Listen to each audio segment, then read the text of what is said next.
Assalamualaikum warahmatullahi wabarakatuh. Allah subhanahu wa ta'ala berfirman di dalam Al-Quran, Surah Hud ayat yang ke-6. A'udzu billahi minasyaitonir rajim. Bismillahirrahmanirrahim.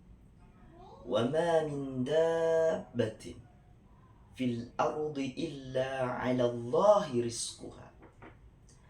Dan tidak ada satu makhluk pun yang ada di muka bumi ini, melainkan Allah sudah menentukan, sudah mengatur rezekinya.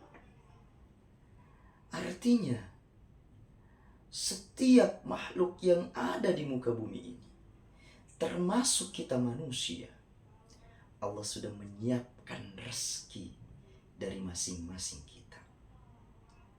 Namun, rezeki tersebut tidak akan datang dengan sendirinya.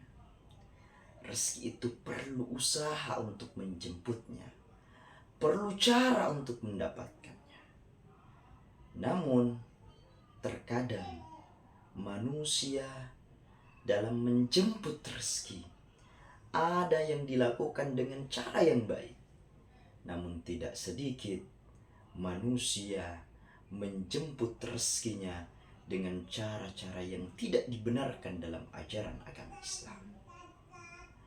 Oleh karena itu, mari kita belajar dari 3 binatang yang Allah ciptakan dan diabadikan di dalam Al-Quran, bagaimana mereka mencari makanan, bagaimana mereka memperoleh rezeki dari Allah Subhanahu wa Ta'ala.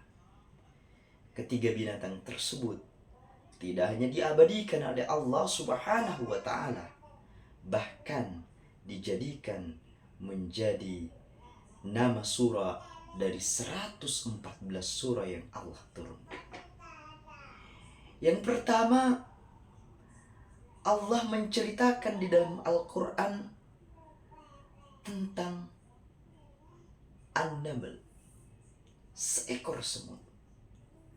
Semut yang kecil itu dalam mencari makanannya dilakukan dengan cara dikumpulkan sedikit demi sedikit, sampai makanannya itu berkumpul di dalam sarangnya yang bisa dia nikmati sampai bertahun-tahun. Namun konon, menurut penelitian yang ada, bahwa umur semut yang kecil itu tidak lebih dari hanya maksimal 1 tahun. Artinya apa? Semua makanan yang dia kumpulkan itu belum tentu dia bisa nikmati dalam hidupnya. Bahkan ketika makan semut itu, dia dengan sekuat tenaga mengangkat beban yang melebihi besarnya tubuhnya. Meskipun terkadang apa yang dia bawanya itu belum tentu bermanfaat untuk dirinya.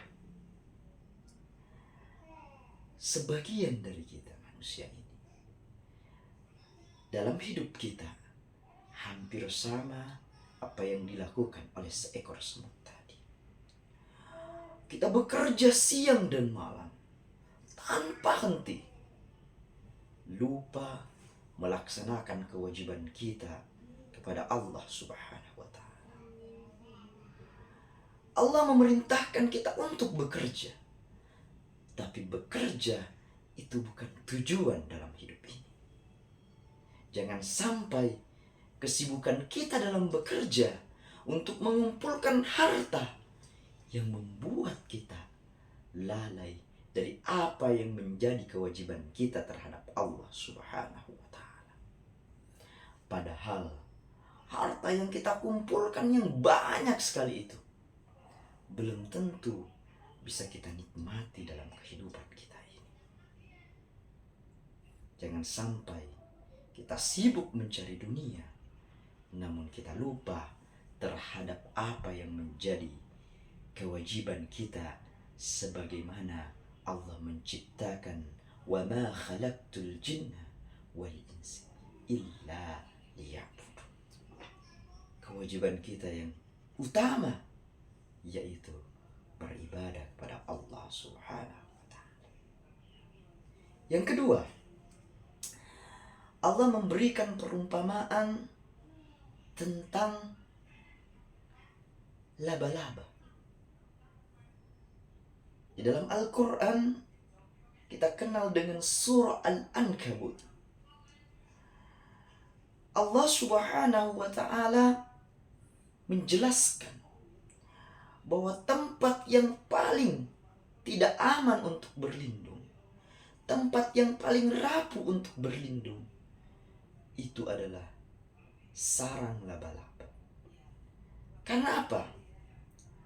Laba-laba itu menebar jaringnya di mana-mana untuk menangkap serangga-serangga yang mampir, yang singgah di sarangnya tersebut.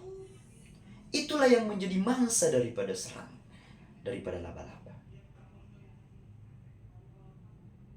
Tidak sedikit dari kita manusia hampir sama dengan apa yang dilakukan oleh serangga tadi. Dalam hidup dan kehidupan kita, dalam memperoleh makanan, dalam mendapatkan rezeki dari Allah Subhanahu wa ta'ala, kita tidak berpikir dari mana makanan itu kita ambil, bagaimana cara makanan itu kita dapatkan. Tapi yang kita pikirkan, siapa yang akan kita jerumuskan, siapa yang akan kita tipu, siapa yang akan kita mangsa. Seperti pola daripada laba-laba tadi. Bahkan menurut penelitian, laba-laba tidak hanya memangsa serangga yang lain, namun laba-laba itu juga memangsa serangga yang sejenis dengan dirinya.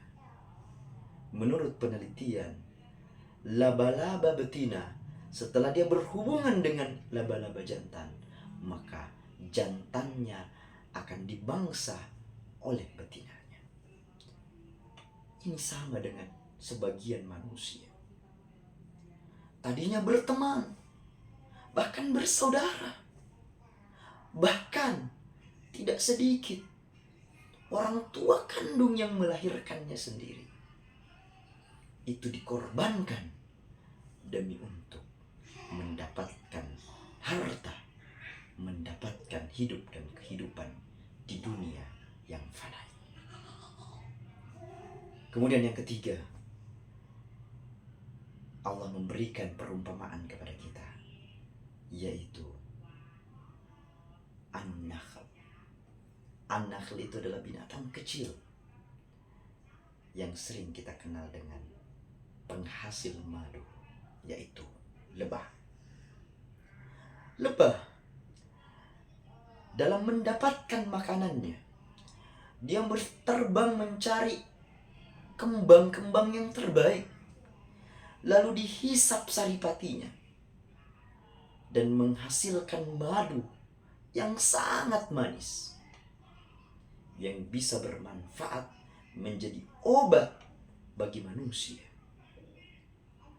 Dalam proses mencari makanan, lebah ini tidak sedikit pun merusak atau mematahkan ranting-ranting atau bunga yang dia hisap saripatinya.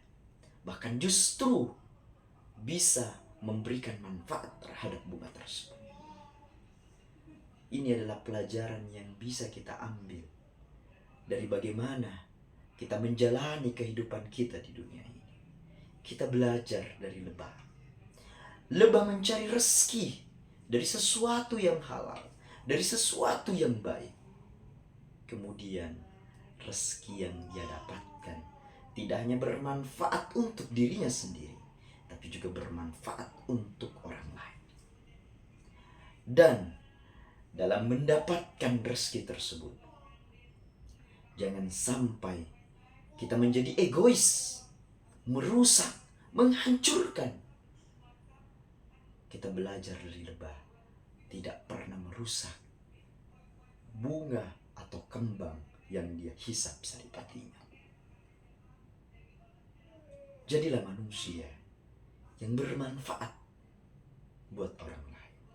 Karena sesungguhnya khairun nas anfa'ahum linnas. Sebaik-baik manusia adalah manusia yang bermanfaat untuk orang lain. Assalamualaikum warahmatullahi wabarakatuh.